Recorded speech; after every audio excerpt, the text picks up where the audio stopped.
There is a topic I so want to unpack with you that we're going to talk about today. What is it? Well, we're going to talk about the difference between genuine gratitude and toxic gratitude. There are 6 forms of toxic gratitude. I engage in all 6 of them. Didn't even realize it. First, I'm going to tell you what all 6 are, and then I'm going to go one by one and explain them. And I'm also going to share with you the takeaway that you need so that you can stop doing this. Hey, it's your friend Mel, and welcome to the Mel Robbins podcast. I am so grateful that you tuned in today. I mean, like, really legitimately grateful. I have a hilarious story to tell you about what happened to me this morning. But more importantly, there is a topic I so want to unpack with you that we're going to talk about today. What is it? Well, we're going to talk about the difference between genuine gratitude, the kind that you and I need to be practicing, the kind of gratitude that really improves your life, and toxic gratitude. Now, believe it or not, I was very surprised to learn in researching this show that there are 6 forms of toxic gratitude. And another thing that I was very surprised to learn is that I engage in all 6 of them. Didn't even realize it. And so in unpacking these 6 ways that we use gratitude in a toxic manner, it's kind of like toxic positivity, but this goes even a layer deeper. You're going to, I think, have a couple epiphanies about your own behavior or the behavior of other people. And the reason why you should care about this is because genuine gratitude is one of those things that you and I need in our toolkit. And if we're doing it wrong or we're engaging in toxic gratitude, we are not getting the benefit of genuine gratitude. We are also using something that could be a force for good to be a force for bad stuff to happen in your life. And so we're going to end that today.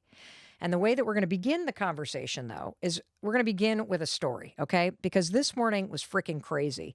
I came down to New York City yesterday and stayed the night because I am really excited that the Mel Robbins podcast was selected by Good Morning America as their podcast of the month. So we come down from Southern Vermont. We spend the night in a hotel. I am sound asleep. And at 3:48 in the morning, the freaking fire alarm goes off in the hotel. And it's so loud. It's like, roar, roar, roar. And my first thought was, is it already 6:30? Because that's the time that I had set my alarm for. And then I realized, oh my gosh, it's the fire alarm. And in my elementary school education, we went through fire drills so often. I don't know why we did, but there were constant fire drills. And how many times did you have to stop, drop, and roll? Like, I literally thought stop, drop, and rolling was going to be a skill that I would use all the time in my adult life. So immediately, elementary school Mel takes over. And it's as if the principal was coming over the loudspeaker, and the hotel management is like, "Attention, ladies and gentlemen. We have detected that the fire alarm is going off. We are investigating. The New York City Fire Department is on its way. Please stay in your room and await further instructions." Who on earth is going to stay in their damn room when that is happening at 3:48 a.m. in a high-rise hotel in New York City? Well, I'll tell you, Mel Robbins certainly is not. So I scramble around my hotel room, and these days I sleep naked because I'm constantly having hot flashes, and so I'm soaking wet because I've soaked through the bed sheets, and I'm trying to find my tights. Thankfully, I had laid out my exercise tights. I pull them on. I pull on a t-shirt without a bra. I put on my sneakers. I put on my favorite necklace, and I run out of my door.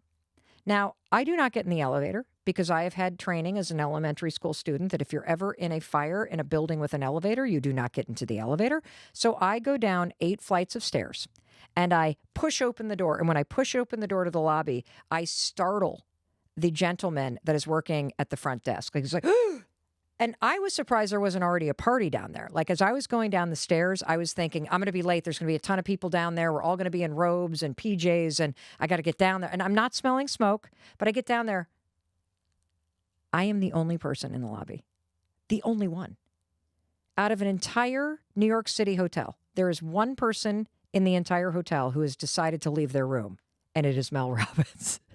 The fire trucks show up. And as the fire trucks show up, it was really cute. A family of 6, they had gotten up too because they had their kids in strollers. And I could tell they had gotten up in a hurry because shirts were inside out and their shoes, they you know when you put your shoes on really quickly and you have to like slide your feet in and you stamp your heel down and they flatten your shoes so they become almost like mules instead of sneakers. All 6 of them had on shoes like that. And then as the fire truck, the firemen start walking in, a second couple come down, tourists from Australia. And it was at that moment that we heard the manager go, "Attention, attention, this is the hotel manager. Everything is okay. It's a false alarm. Thank you for your patience. Good night, ladies and gentlemen." And that was it. So I get in the elevator. And I look in the mirror in the elevator, and you want to know what? It's now like 4:06. I'm wearing my exercise tights, not only inside out, but backwards. So the label is right on my stomach, facing out, and my T-shirt is inside out and backwards. Okay. Thankfully, nobody was in the lobby to notice. So I go back to bed. Now, what happens next? Well, my alarm goes off at 6:30, but I'm such a daze that I don't even know if I heard it. I don't know if I heard it and turned it off. I didn't even remember waking up. And then I wake up again and it is 6:55. And I realize, oh my God, I have registered for a Pure Barre class and it starts in 5 minutes. And Amy, who is my colleague, is probably waiting for me in the lobby. And so I immediately pull on my clothes. It is now 6:57. I see Amy has texted me, "Are you coming?" I then text her, "I'm running. Hold a spot. Grab me socks." And I go out the door. Now, I am panicking, and here's why. Have you ever been to a barre class? A barre class is a very unique animal because typically, if you are late to a barre class, you are treated as though you have been cut from a New York City ballet tryout. How dare you show up? Very strict, very precise. And so oftentimes, a lot of the studios have a very strict and precise staff. And so I'm sprinting down the street in my clothing. I got to run two New York City blocks, and I am not in any kind of running shape whatsoever. So I'm sweating, I'm huffing and puffing. I'm imagining a scenario where I roll into class 5 minutes late. The person at the front desk, "Halt, who goes there? No one goes in class, not you. Don't be late." And so I'm going anyway. I'm going to try because I really want to exercise because it's going to help me do better on Good Morning America this morning, and it's a big morning. And so I am huffing and puffing. I get to the building. I run up the second flight of stairs. I am fully out of shape and about to have cardiac arrest at this point. And I go blowing through the front door. And there is a human rainbow, sunshine, goodness sitting at the front desk. And I will add that if JVN, from Queer Eye, if he had a doppelganger, is sitting at the front desk. And he has the biggest smile, and he says, "Your friend Amy is all waiting for you." And I'm like, I'm sorry. And when I tell you, he just had this radiating goodness. It was as if he put his arms energetically around me, like a beautiful blanket, warm and kind. And we walked toward the studio, and he was just so loving. He's like, "Honey, here's your little, here's your thing." And I'm like, "Oh, no, I'm just putting my shoes here." "Oh, let's put the tennies right here. Oh, and Amy's already got you set up. Do you have a hairband? Do you have a hairband? I forgot a hairband. Oh, honey, right here." And he was so calm, and he was so grounding and so loving. I mean, I just felt like I was in the hands of somebody divine. And he put his arm around me and walked me into the exercise studio. And there was Amy, and they had set me up. And Amy had even bought me a pair of those sticky socks. So we had matching rainbow socks. Happy Pride, everybody.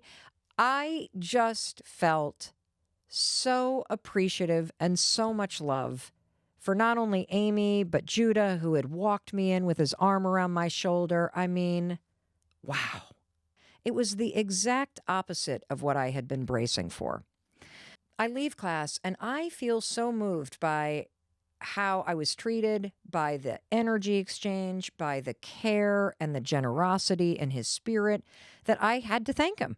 And so I walk up to the desk and I say, I am just so grateful for you. You are like a human ray of sunshine. You are warm and you're caring and you're so generous with me. Thank you, thank you, thank you. And what I was expressing was genuine gratitude. And so as we were leaving, I stopped by the front desk and I asked him his name and he said it was Judah. And we had this incredible back and forth. And so I wanted to tell you that because what I experienced and what I expressed to Judah this morning is an example of what researchers call genuine gratitude. And I'm going to unpack what genuine gratitude is, according to the research, how you practice it, the common mistakes that we make. And as it happens, I believe in synchronicities. Judah smiled wide and he said, well, when you walked in, I was busy writing out my gratitude list for the morning. And I do think it's important to spread positivity, to be a force for good. And so I have a surprise because he was so cool that I asked him, what are his top 3 takeaways when it comes to being a force for good and having such calming, positive energy? And he has 3 takeaways for you. So you're going to want to listen all the way to the end so you can hear Judah, the human ray of sunshine. And he's got one practice that is a physical practice that you will love. He has a second technique that I would call a meaningful mantra. And he has a third technique that will really get you thinking about how to make it personal. And I can't wait for you to hear those 3 takeaways. But let's go back to unpacking genuine gratitude, because I personally found the research around gratitude and what it is and what it isn't to be a helpful place to start before you and I jump into the 6 types of toxic gratitude that I certainly am guilty of engaging in, and I bet you're going to recognize some of them too. When you start to look into the research around gratitude, all roads lead to a guy named Robert Emmons, and he's a psychologist and a professor at the University of California, Davis, that researches gratitude. Like, that's what this guy's known for. And his definition of gratitude is that gratitude is a deep appreciation for what you have received, whether you're receiving something tangible or intangible. And you acknowledge in a moment of genuine gratitude that this thing that you've received is coming from outside of you. And one of the really important takeaways from decades of his research is that gratitude will strengthen every single relationship that you have, because gratitude usually requires you to notice how other people or the universe or some higher power or nature, how it is supporting and affirming you. And when you are practicing genuine gratitude in this manner, it has this other benefit. It will literally rewire your brain when you do it correctly. This is based on decades of research, and there's a reason why. First of all, the major benefit is you're teaching yourself to scan the world for the positive instead of constantly scanning for the negative. So, for example, let's go back to my story this morning. When I was racing late to the bar studio, I was scanning the world for the negative, wasn't I? And what was happening? I was sweating, I was stressed, I was panting and hyperventilating, I was bracing for the worst. I was probably jacking up my cortisol. I was reaffirming a negative experience, which created a negative experience in my body. Genuine gratitude is when you're noticing and appreciating what's happening around you, and that triggers a positive chain of events. There are 4 different types of neurotransmitters that get stimulated. And here's the thing that's super cool. It stimulates dopamine, which we know is the molecule of motivation. A lot of people talk about it as the happy thing. It has more to do with craving, but we'll talk about that on another episode. Oxytocin, which we know is that feel-good hormone. It reduces cortisol, which is the stress hormone. And it also triggers the flow of norepinephrine. I cannot say this word. Norepinephrine? Norepinephrine? You know what I'm talking about. It's the energy hormone, and I cannot say it. Thank you, dyslexia. And what happens when all of these feel-good hormones and the neurotransmitters like dopamine, oxytocin, and norepinephrine, whatever the heck it's called, you still love me, you feel calmer, you feel brighter, you feel more focused, which in turn makes you feel healthier. It makes you feel happier. It helps with decision making. It helps you with focus. And so there's such a profound chain reaction that happens in your mind. And the second that I started to feel this wave of appreciation toward Judah and how he was taking care of me, I was expressing and feeling genuine gratitude. It did shift how I felt in my body. I did feel calmer. I did start to focus and feel more focused on the positive about the class. I felt a deep level of connection to this person that I had just met seconds ago. And that is the benefit that is available to you. And there are 3 specific ways, based on the research, that you can turn on this incredible, genuine gratitude effect in your life. The first one is when you use genuine gratitude to look backwards. So you use it in a past space. And we talk about this a lot on the Mel Robbins podcast. You look backwards at the lessons in your life, right? So you're looking at a negative or challenging or heartbreaking situation. You acknowledge the negative and challenge and heartbreaking thing that happened to you. And then you see how it shaped you. And you feel this wave of calm take over, so that the genuine gratitude and the lesson that you see, it's almost like, back in the past, there was this massive mountain in front of you. And now that you look back with gratitude, you can see that the mountain is behind you. And you see everything that you gained from scaling that mountain. And you know how hard it was. But you can stand in genuine gratitude now that you look back in the past. That's one way that you reprogram your mind. Another way is the present. We just talked about that with the example this morning. As it was happening, the warm smile, his tone of voice, how calming his energy was, how inviting he was treating me. In the present, I was claiming and naming the fact that this blessing seemed to be happening for me in real time, and I let the positive energy wash over me.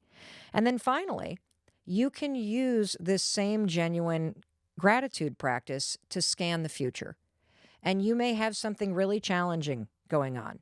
Maybe you just lost somebody that you love, or you're about to start something new, like a job or a new school, or maybe you're going through a breakup and you look out on the open road and there's a lot of unknown and you feel a lot of fear. You can harness genuine gratitude in that moment, not to wipe away the fear, but to help lift you up and balance it out, knowing that with the right attitude and with the right actions, you will be able to face this next mountain in front of you and scale it, and it'll be behind you, even though it's going to be a challenge to climb it. That's how you can use it. Now, one of the reasons why I wanted to talk about toxic gratitude in particular, and the 6 different ways that I'm personally guilty of practicing, I don't even know if you practice it, you just engage in toxic gratitude, right? Is because gratitude to me feels like it's reached the jump the shark moment. And for those of you that may be too young to understand the Happy Days reference, it just means that something has gone way overboard. It's no longer in, it's out. But gratitude needs to be in. Genuine gratitude does. But we've gone so far overboard. And you know how I know? When you walk into TJ Maxx or Home Goods, or Target for that matter, and there are a bunch of pillows that have gratitude on them on the clearance rack, we have all gone way too overboard on the gratitude train. And it also means that we are not doing it correctly, because gratitude is a deep, deep, deep experience, and it's deeply personal. And I will admit to you, I have in fact bought a pillow off of the clearance rack at Home Goods. Mine did not say gratitude. They said thankful. And I want to explain that for a minute, because had they had pillows on sale 2 years ago that said gratitude, I would have bought the gratitude ones instead of the thankful ones, because there's an important difference based on Professor Edmonds' research at UC Davis that explains the difference between gratitude and being thankful. And you're going to want to know this because it will help you really understand the 6 types of toxic gratitude that we all engage in. So when we come back after hearing a short word from our sponsors, I'm going to explain the key difference between being thankful and being genuinely grateful. And then we're going to unpack the 6 forms of toxic gratitude that you need to knock off, you need to know about. And then we got 3 amazing takeaways for how you too can cultivate a genuine gratitude practice based on the research. We'll be right back. Welcome back. I'm Mel Robbins. Today, you and I are talking about the research that explains what genuine gratitude is and the 6 forms of toxic gratitude that I engage in, that lots of people engage in, that you need to stop doing in your life. And also, you want to stay till the end because we got 3 takeaways for you to implement into your own life to have a genuine gratitude practice. All right. So I promised that I would unpack the difference between being thankful versus genuine gratitude. Okay, you ready? So being thankful, think about this as something transactional that's just sort of on the surface. Because if you're thankful, it's automatic, it's in the moment, and it's sort of like good manners, right? It's almost that you expect someone to be thankful. If somebody, for example, holds the elevator door for you, you're not grateful. You're thankful. You say thanks. And the second the doors close, you forget that you said thanks, and they forget that you said thanks because they expected you to say thanks because they held the door open, and so there was an expectation that you would thank them for something like that. That is what it means to be thankful. It's transactional, it's automatic, it's momentary. The second you express the thanks, emotions are gone. Gratitude, something else and different, something else entirely. Genuine gratitude is when you are deeply moved. When the emotion that you feel, the emotion of appreciation, the emotion of being connected, either to another human being or some larger force that you can't explain, the emotion lingers. And the other thing that's important about gratitude is that it's not expected in the moment from anyone else. And oftentimes, moments of genuine gratitude, they take you by pure surprise. And the other thing that's so important is that the impact is lasting. It's like a positive energy buzz. And so let's go back to the example this morning with Judah. I was deeply moved by how kind he was. I was so moved that even when I was in class and my quads were quivering and I was huffing and puffing as I'm doing this bar class, I was still thinking and feeling this emotion of appreciation for how I was welcomed late into the studio and how I was taken care of. And when I stopped by the desk and I called Judah a human ray of sunshine, he wasn't expecting that. He smiled wide. He might have been expecting a thank you, but no, I expressed this deep, deep emotion. And I think you can tell because this happened just a couple hours ago. I'm still buzzing from the appreciation and the, I guess what you would call the dopamine rush and the oxytocin and the epinephrine or whatever you call that thing that is the energy drug. Like it is lingering in me. That's how I know it is genuine gratitude. And there is this connection that happens. When you have a situation where you express genuine gratitude, you feel deeply connected to the energy of the other person. And you're going to feel that when you hear the message that Judah has for you and the 3 takeaways that he has for you about gratitude. Let me give you one more example of being thankful versus being grateful. Let's say that you're in an area where there is a huge snowstorm, and next door to you, you have an elderly neighbor. And you go over in the morning after shoveling your own steps in your own drive, and you shovel the steps of your neighbor. When you're done shoveling the steps, can we just be honest with one another? You kind of expect a thank you, right? You'd be sort of like, meh, what a rude person if they didn't open up the door and say thank you or didn't wander over later and say thank you. That's what I mean by the nature of a thank you. It's transactional, it's expected, you kind of expect it to be something automatic in a moment. That's not how gratitude works. Gratitude is the woman opening the door and coming down and hugging you and putting her hands on your shoulders and looking you in the eye and telling you, the last time somebody shoveled my walk was when my son was alive.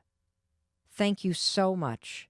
I'm so grateful that you took care of me this morning. You can feel the fact that she's deeply moved. You can feel the lingering emotion. You didn't expect that. But you now have this lasting kind of buzz, feel-good thing too, don't you? That is genuine gratitude. And I don't even need to explain the research. When you cultivate those moments for yourself in your day-to-day life, it changes how you move through your day-to-day life. That's why this is such a profound practice. And one of the mistakes that people make when they, quote, have a gratitude practice is they're really writing down things that they're thankful for. I'm thankful for my health. I'm thankful for my kids. I'm thankful for my job. I'm thankful for this. I'm thankful for that. That's not practicing genuine gratitude. Genuine gratitude is something very specific. It is deeply filled with emotion. It is named. It is expressed. And it is felt in a lingering way. And so if you're somebody that's writing down 3 to 5 things, that's wonderful. But stop writing down the same 5 things everybody does, which is, I'm grateful for my health. I'm grateful for my house. I'm grateful for the blue sky. I'm grateful for this. No. Make it super specific. I am so grateful for my daughter, who always calls me out on the ugly clothing that I wear, even though I hate hearing it in the moment, because she wants me to feel and look my best. Wow, that kind of works a little bit, even though it's a very odd example. I say that because my daughter picked out my outfit for Good Morning America, and I kind of second-guessed her, but she was right. So I'm sitting here very grateful because I got a lot of compliments on my bell-bottom jeans and my red T-shirt that I wore to Good Morning America today. And I have a lingering buzz about it. So there's an example, specific example, and why. What is it about the thing that you're grateful for? What is the emotion it conjures up? That's how you can practice it in the written form by yourself. But just ticking off things you're thankful for, you're not getting the benefit. Now let's go a layer deeper on the negative. Let's talk toxic gratitude. Yes, there is such a thing as toxic gratitude. We've all heard about toxic positivity, right? Toxic positivity is when you basically paint everything with a rosy lens. Got to always be in a good mood. Got to always be upbeat. Got to always see the bright side of things. And when you engage in toxic positivity, it's just gross because you're minimizing the very real struggles and discrimination and suffering and valid feelings and negative experiences that people have. Toxic gratitude is a slice of toxic positivity. And it's when you use gratitude in a very negative way. And I'm going to walk through the 6 examples of this after we hear a short word from our sponsors. They allow me to bring all of this to you at 0 cost. And so I'm, very thankful for our sponsors. I'm grateful that you're going to stick around. So I'll see you after the break.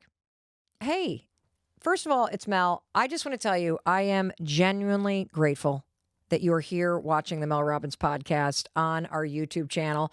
And I got to ask you something. Could you please subscribe? Don't be sitting here like a thankless freeloader. Please, please, please. I can bring you a new video every single day for free because of the support of our sponsors. Right now, everybody on the podcast is listening to our sponsors. You're not, But if you subscribe to this show right here, it really helps us with our sponsorship here on YouTube. And if you listen to podcasts, please, please, please subscribe wherever you listen. We're on Spotify, we're on Amazon Music, everywhere you listen to podcasts. And now, with deep gratitude, for real. Thank you for doing that. Thank you for supporting me. I really, really, really want to be able to do this to support you. Let's, you and I, go back to the show. Welcome back. I'm Mel Robbins, and today we're talking about genuine gratitude and the 6 types of toxic gratitude that we all engage in, including yours truly. And here's how we're going to do this. First, I'm going to tell you what all 6 are, and then I'm going to go one by one and explain them. And I'm also going to share with you the takeaway that you need so that you can stop doing this, okay? And it's all based in the research. You're going to love this. So the 6 forms of toxic gratitude is when you use gratitude to only focus on the good, but you completely ignore the big messes. The second way that you use gratitude in a toxic way is when you use gratitude to manipulate or shame other people. The third way is when gratitude becomes a justification to do nothing and to stay stuck where you are. The fourth way that gratitude gets toxic is when gratitude is a way to escape uncomfortable emotions that you don't want to feel in yourself. The fifth way that gratitude becomes toxic is when you start pushing positivity on other people because you don't know what to say. So you say something positive. And the final toxic form of gratitude is when you use gratitude as a way to knock yourself down when you're accomplishing something. And so let's unpack them all and then give you the takeaway so that you can empower yourself and not be using gratitude to knock you down. Okay, here we go. Number 1, toxic gratitude is when you only focus on the things that are going good in your life. And you are so over-focused on what is a blessing and what you're grateful for that you ignore the gigantic shit show of a mess that is right behind you. And the perfect example of this is that friend of yours who is constantly posting only the most beautiful, lovey-dovey, kissy, feet on the beach photos of them and their significant other. Grateful, blessed, love of my life. And yet every time you see this person, they spend 3 hours complaining and bitching about what's actually going on. That right there is a form of toxic gratitude because you are demonstrating something that isn't true. You are grandstanding the good part of your life, and you are basically lying about what's going on. And so the way that you handle that when you realize, ooh, I do that, I constantly say I'm blessed, but my life is a mess, is that you balance it out. And that's going to be the advice around all of this. Because when gratitude is genuine, it gives space for the negative. Genuine, deep felt gratitude acknowledges the painful, the broken, the messy part in partnership with the beauty, with the lessons, and with the hard work. And when you only have one of those things present, it's not genuine gratitude. And so, instead of posting the absolute beautiful, most incredible, phenomenal things, don't post anything if you can't post the truth. I'm not suggesting you air everything out like dirty laundry on the internet, but you could certainly post photos like love this person because through the ups and downs, we always tend to work through it, and that's the sign of somebody that I want to be with. That's way better than the polished, filtered photos anyway. That's the message we all need, and it's the truth. And aren't we all grateful when we see the truth expressed from other people?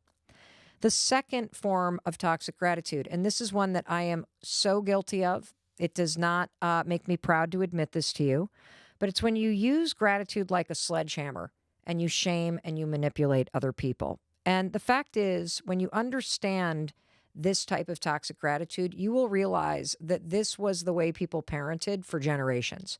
And it's the way that I used to parent. And it's something that I'm really working on, which is you basically invalidate people by going, like you cook dinner and you put dinner out for your family and your family, I don't want to eat that. And what do you say? You should be grateful that you have anything on your plate at all. Right? Or the kids lose their soccer match in the semifinals. And they get in the back of the car and they're crying and they're sad and you can't deal with it. And so you're like, well, you should be grateful you made it this far. I mean, that's a really good thing. Or like I did the other night.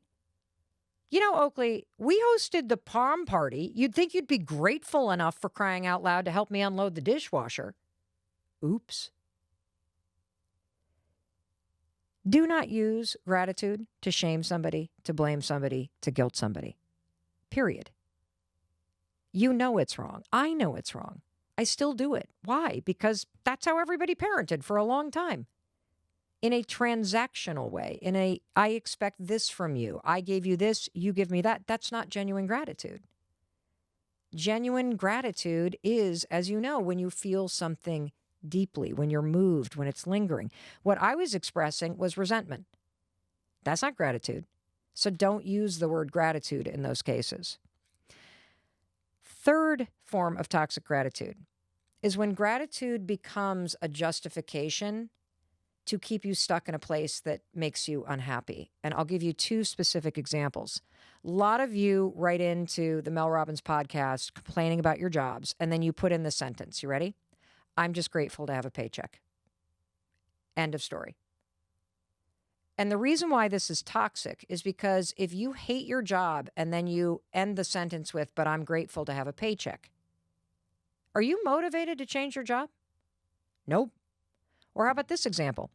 You're in a relationship, or you can think about a friend who's in a relationship and they are with somebody that is not a match, with somebody that's dragging them down, with somebody that they are complaining about. But what do they say to you, or what do you say to yourself? Well, I'm grateful I'm not single. I'm grateful that I have somebody. Or, well, at least they're better than so-and-so's, significant other. I'm just grateful I'm not dating a loser like she is. Hold on a second. So you're using gratitude to justify that you're lowering your standards. They may be a nice person, but they're not your person. So here's how you change this, okay? If you find that you're saying, well, I'm just grateful that I have this, I'm just grateful that I have that, but you don't like what you have, you're shaming yourself into staying. So I want you to add in the truth, okay? Here's how this works. I am grateful that I have a paycheck. And I deserve to work somewhere where I feel appreciated. And so I'm going to start looking for a different job. Do you see how different that feels? And one way we might supersize this is let's just not use the word gratitude or grateful at all. Let's use thankful, because it's more transactional, right? I'm thankful that I met this person and that I was in a relationship with this person. And I deserve to be with somebody who brings out the best in me. And so I'm going to end this. Do you see how different that feels? Two things can be true at the same time. You can be thankful for the paycheck, but you can acknowledge that you deserve more.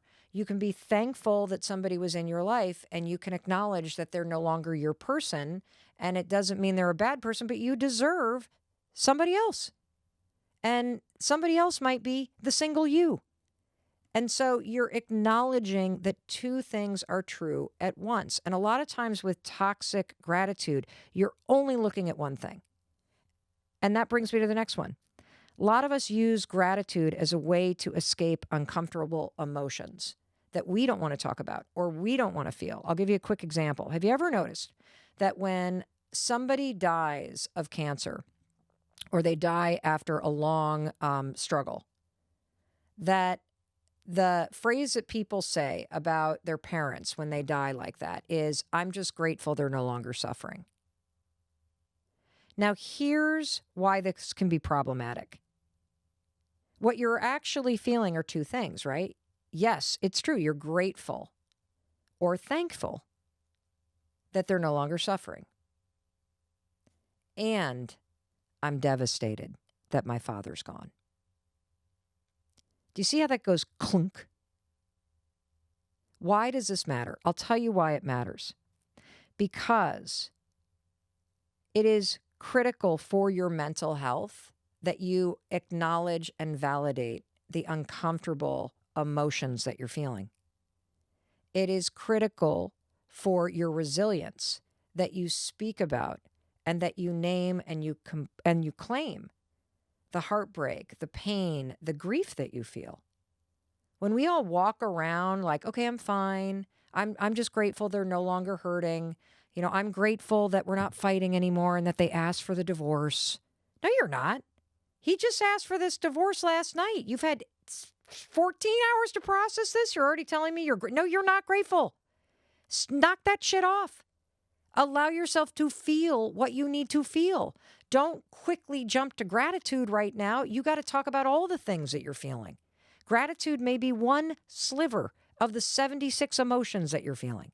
And I find this just happened to me a couple weeks ago. Somebody called me just in a complete breakdown and said that her husband had asked for a divorce. And in the telling of the story, every time she got herself worked up around it emotionally, she would quickly grab gratitude. But I'm grateful. And I said, no, you're not. You're not ready to be. You're in the tsunami of emotions. And when somebody grabs gratitude too quickly, I go, oh, you are drowning in the emotions. And this is a way to keep your head above water. And that's okay. But acknowledge that you're doing it. And please also acknowledge the scary things that you're feeling, which this person did. But you got to be careful. Like, I don't think you're ready for gratitude 24 hours after a divorce, a breakup, a death, an accident, any of it. You have to give yourself time to process it. And interestingly, the research shows that the more that you face your negative emotions, the more that you talk about your uncomfortable feelings, the faster they pass. And so by using gratitude or only talking about what you're grateful for as you're just climbing this mountain that's right in front of you, you are missing out on the benefit of talking about the struggle and talking about your fears and talking about the wave of uncomfortable feelings that are rising up. And it's going to make the climb harder the longer you do that.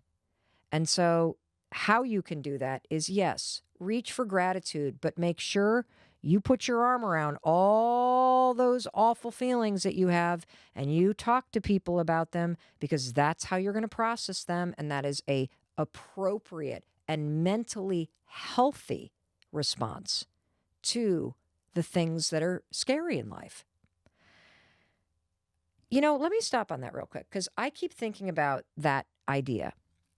When you're going through something hard, you are mentally well when you express the uncomfortable emotions. If you're going through something like heartbreak or challenge, or you've just lost your job, yes, it sounds better to go, I hated that job anyway. Thank God. Da, da, da, da, da, da, da. But we know that you feel ashamed. We know that it's embarrassing to get laid off. I've been laid off a bunch of times. I've been fired once. It's embarrassing, even if you wanted it to happen. There's still a humiliating aspect and a humbling aspect to that. Process it. Otherwise, you're just kind of engaging in toxic gratitude to posture and to try to move through it without facing it. And that's not going to help you. The fifth way that gratitude turns toxic is when you push positivity because you have no idea what to say to somebody. So, for example, if somebody tells you that they have cancer and you immediately go, you're going to beat it, because you don't know what else to say. Or somebody says to you that they just had to declare bankruptcy, stay positive, you're going to be okay. What the research shows is that when you push positivity, what ends up happening to somebody is they feel like their emotions aren't valid. They feel like you don't get it. How could you know if I'm going to beat this cancer? You're not me. Yeah, maybe a ton of other people have, but I don't know what's going to happen. So the better thing to do is, instead of forcing positivity, it's okay to say, I don't know what to say. What do you need? Or I don't know what to say. Or how about this? That fucking sucks. That's what I always say to people that have cancer. That sucks.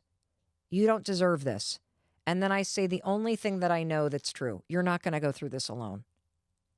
Because I don't know what's going to happen. And I don't have anything positive to say except for, you didn't deserve this, and you're not going to go through it alone. And I stole that from Adam Grant and Sheryl Sandberg, who wrote Plan B, Option B. I can't remember the name of the book, but we'll link to it. And finally, and this is a big one, please do not use gratitude to take away your accomplishments and the fact that you worked for them, you deserve them. Do you know how many times I hear people say when they get to a big meeting or they get to an event that they deserve to be at, by the way? I'm so grateful that you brought me. Wait a minute. You deserve to be here. This is not a moment for gratitude. You can thank me for inviting you to this thing, but you deserve to be here. That's why you were included. And in fact, you deserve to be there probably when you weren't included. And a final thing is that, you know, this is going to sound really weird, but I'm not grateful for my success. Why? Because I worked my fucking ass off for it. I've slept on couches. I've clawed my way out of bankruptcy. I work weekends and nights, and I've put in the work for over a decade. I'm not going to be grateful for this because it diminishes the responsibility that I took in creating this. Now, I'm profoundly, genuinely grateful that you're here with me. I am profoundly, genuinely grateful for the messages that you send, for the walks that you take with me, for the time that you give me. It just is moving. It's what gets me out of bed. It's what drives my work ethic.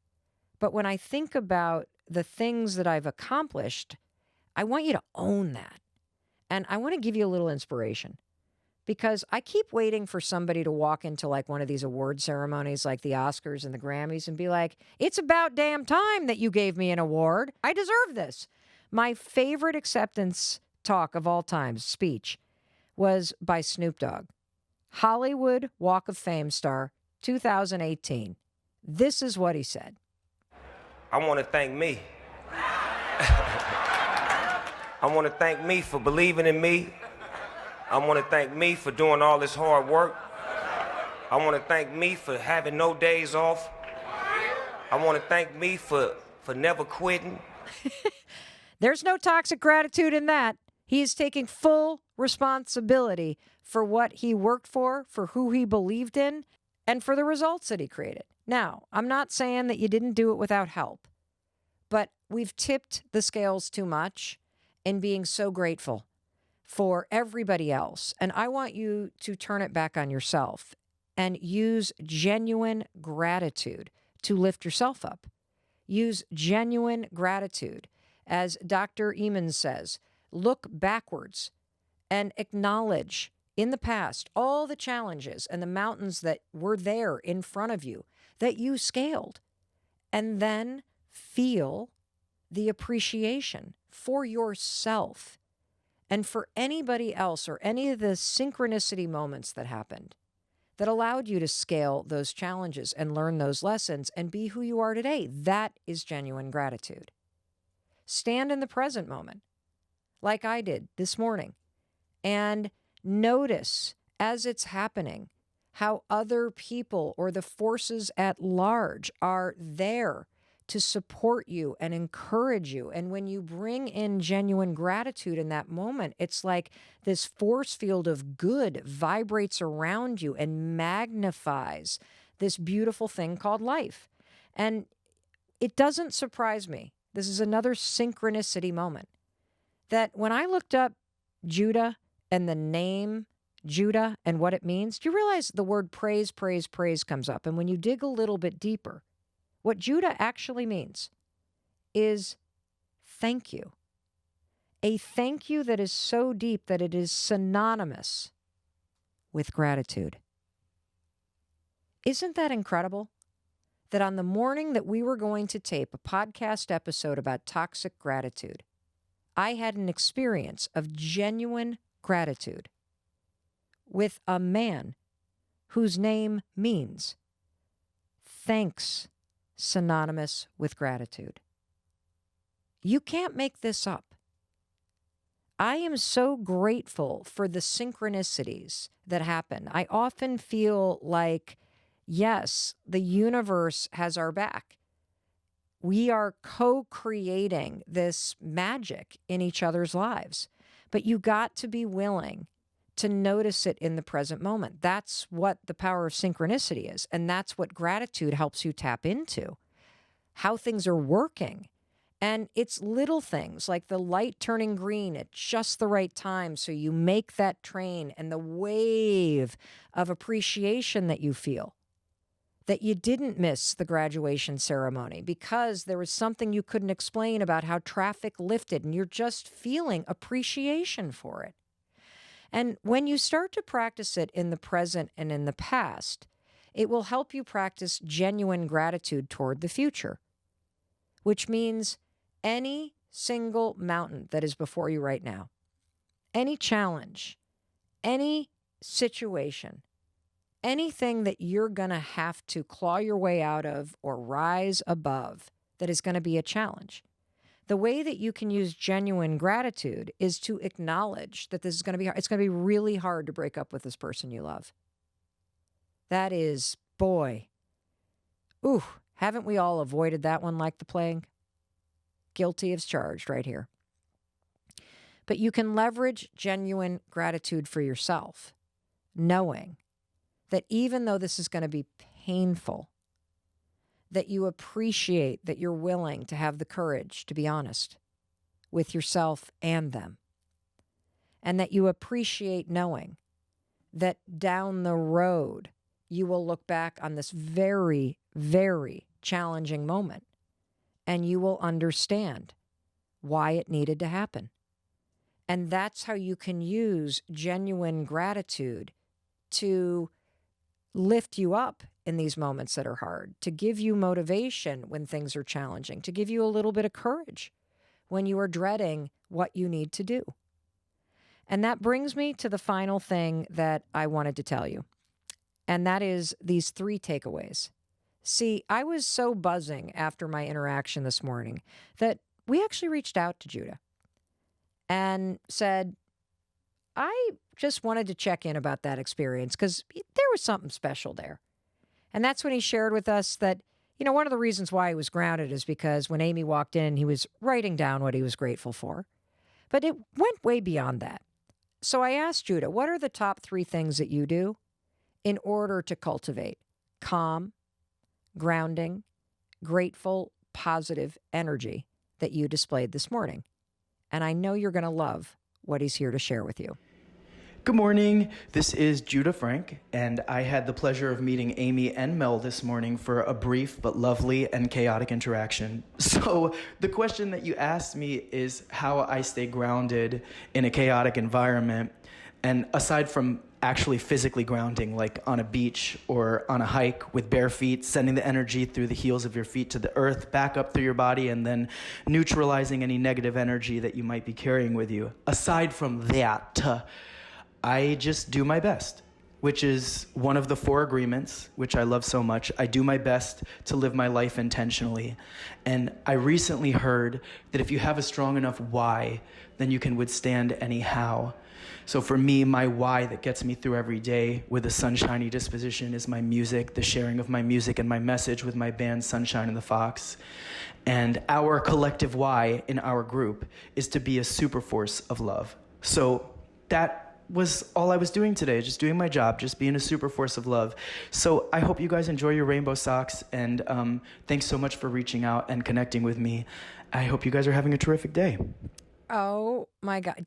Don't you just feel a swell of lingering positive energy? Judah, thank you. And of course, when I said you are the human version of a ray of sunshine, he just smiled wide and he said, oh, well, that's the name of my band, Sunshine and the fox. I can't make this stuff up. Check this song out. I am and I can. Well, I am strength, I am roots, I am more than my pursuits. I am balance, harmony, there is that much more to me. I am power, I am love, that's below and so above. I am, and I can. I see the world so differently, found out who I am, deconstructed, cleansed and free. Now I'm Oh my God. I love it. I am strength. You do not want to hear me sing, but I am gratitude. I'm genuine gratitude. That's what we know, right? Because gratitude, genuine gratitude, it is just the intentional attempt to cultivate appreciation, deep appreciation, while acknowledging the reality of what's going on.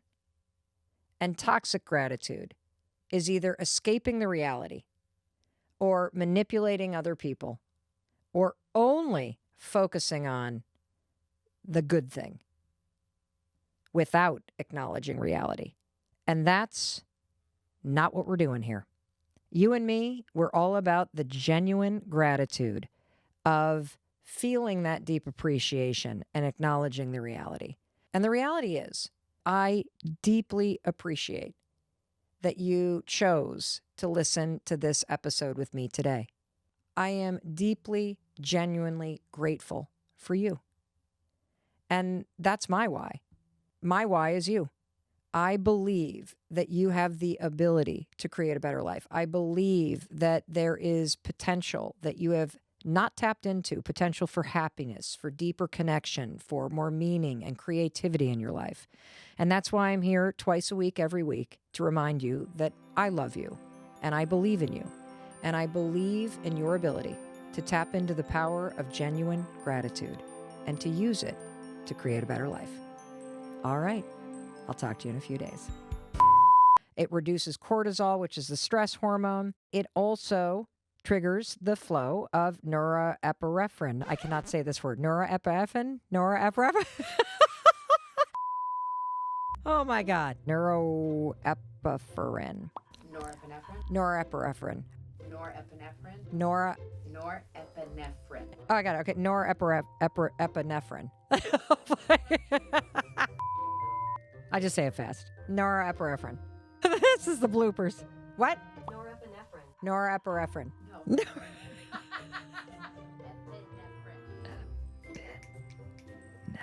Norepinephrine. Norepinephrine. Norepinephrine. Okay, I can't say it.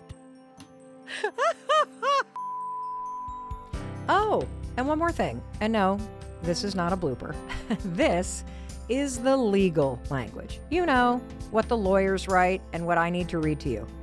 This podcast is presented solely for educational and entertainment purposes. I'm just your friend. I am not a licensed therapist, and this podcast is not intended as a substitute for the advice of a physician, professional coach, psychotherapist, or other qualified professional. Got it? Good. I'll see you in the next episode.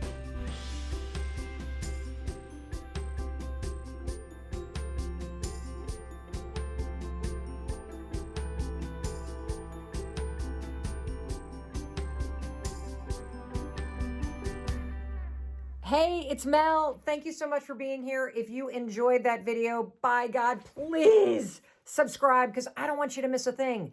Thank you so much for being here. We've got so much amazing stuff coming. Thank you so much for sending this stuff to your friends and your family. I love you. We create these videos for you. So make sure you subscribe. Mwah.